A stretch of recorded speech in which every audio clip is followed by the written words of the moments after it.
juste avant le film, c'est l'intro. Dans le nord de l'État, il existe une bourgade, à 2 jours de route de New York, dans la vallée de l'Hudson. Elle répond au nom de Sleepy Hollow. C'est un village isolé. 3 meurtres y ont été perpétrés, et ce, en moins de 15 jours.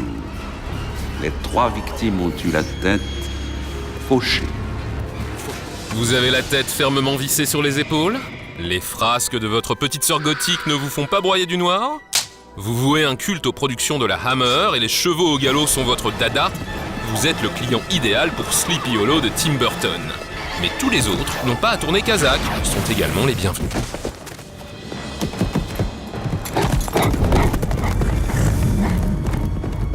Déprimé par le projet Superman Lives, qui finalement ne décollera jamais, Tim Burton voit l'occasion de se remettre en selle avec l'adaptation d'une nouvelle d'épouvante écrite au 19e siècle par Washington Irving, Sleepy Hollow, la légende du cavalier sans tête. Une aubaine pour Tim Burton, quand bien même il déteste cordialement les canassons.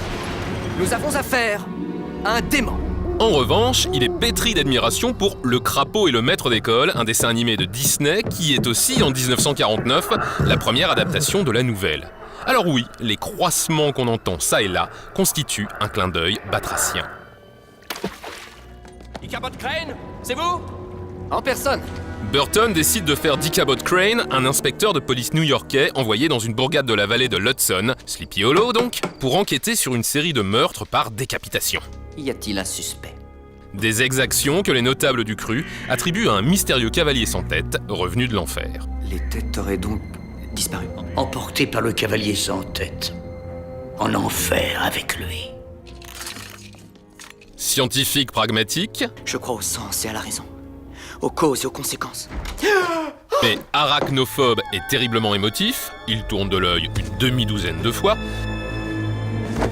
Crane permet à Johnny Depp de faire dans la dentelle. Loin de la virilité prônée pour ce genre de film, la Paramount voulait Mel Gibson, Burton insiste pour que l'acteur accentue son côté juvénile et féminin, tout en prenant plaisir à le malmener dans les scènes d'action. Bizarre ces instruments, que sont-ils au juste? C'est moi qui les ai conçus. Ici, le modèle avoué, c'est Peter Cushing, qui joua les savants dans de nombreux films de la Hammer. Et cette même Hammer, compagnie anglaise des années 50 et 60, servira d'étalon aux aspirations esthétiques de Burton, qui, non content de choisir des extérieurs qui ressemblent à des décors de studio et inversement, aura recours au célèbre Christopher Lee pour une apparition. Et n'oubliez pas que c'est vous, Ichabod Crane, qui êtes à votre tour mis sur la sellette.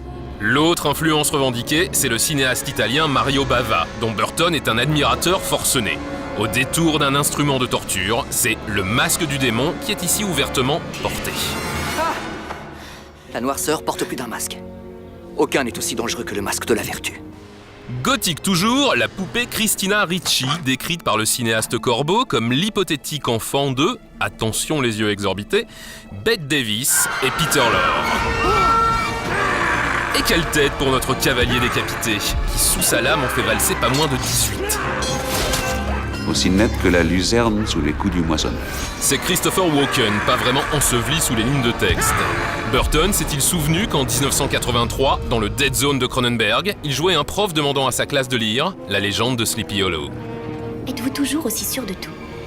Voilà, on cesse enfin de mouliner les références qui, de Frankenstein à l'étrange Noël de Mr. Jack, risqueraient de vous faire la tête comme une citrouille. D'autant que vous savez tout sur Sleepy Hollow sans même avoir besoin de le regarder. Maintenant, vous seriez bien avisé de le regarder si vous ne voulez pas qu'avec nos gros sabots, on vous annonce une funeste visite.